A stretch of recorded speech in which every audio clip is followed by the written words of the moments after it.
ఒక పద్ధతి ప్రకారం దాడులు చేస్తున్న వారి విషయంలో కఠినంగానే వ్యవహరిస్తానని జనసేన అధినేత ఉప ముఖ్యమంత్రి పవన్ కళ్యాణ్ స్పష్టం చేశారు. కొన్ని వెబ్‌సైట్స్ అదే పనిగా తన మీద దాడి చేస్తున్నాయని ఆయన చెప్పారు. అలాంటి వారి విషయంలో ఏమాత్రం ఉపేక్షించేది లేదు అన్నారు.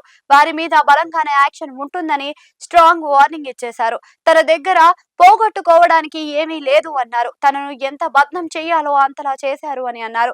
కొందరు చాలా మెథడికల్ గా దాడి చేస్తున్నారు అని కూడా అన్నారు. నన్ను ఎంత తిట్టారు అంటే ఇంకా తిట్టడానికి ఏమీ లేనంత, తనను ఎంతో బదనం చేశారు అంటే ఇక బదనం చేయడానికి ఏమీ లేనంత అని పవన్ సీరియస్ గా కామెంట్స్ చేశారు. ఎన్ని రకాలుగా తనను హింసించాలనుకుంటే అంతగానూ చేశారు అని అన్నారు. తనకు అనేక మంది గురించి ఎంతో ఇన్ఫర్మేషన్ ఉంటుంది అని అన్నారు. తాను ఎద తాను ఎదురు మాట్లాడితే ఇళ్లలో కూడా ఉండలేక పారిపోతారు అని కూడా పవన్ అన్నారు.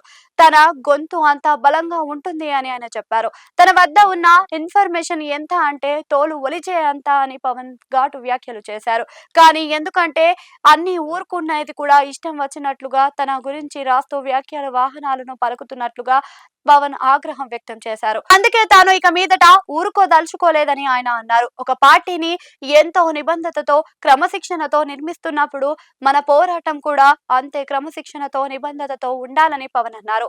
సాధకులు అంతా పార్టీలో తెలుసుకోవాల్సిన ఆయన అన్నారు. సాధకులతో పార్టీకి వెన్నెముక అని కూడా అన్నారు. మీరు బలంగా గట్టిగా నిలబడితే అంతా భయపడాలి అని పవన్ తమ పార్టీ సాధకులకు సూచించారు. ఇదిలా ఉంటే పవన్ లో ఫైర్ కనిపిస్తుంది అని అంటున్నారు. ఆయన గత కొన్ని రోజులుగా మాట్లాడుతున్న మాటలు, చేస్తున్న ప్రకటనలు, ఇస్తున్న వార్నింగ్లు చూస్తే పవన్ జరుగుతున్న పరిణామాల పట్ల ఆగ్రహం ఉన్నారని అంటున్నారు. తన పార్టీ గురించి, తన గురించి వ్యతిరేకంగా దాడులు చేయడం పట్ల ఆయన మండిపడుతున్నారు.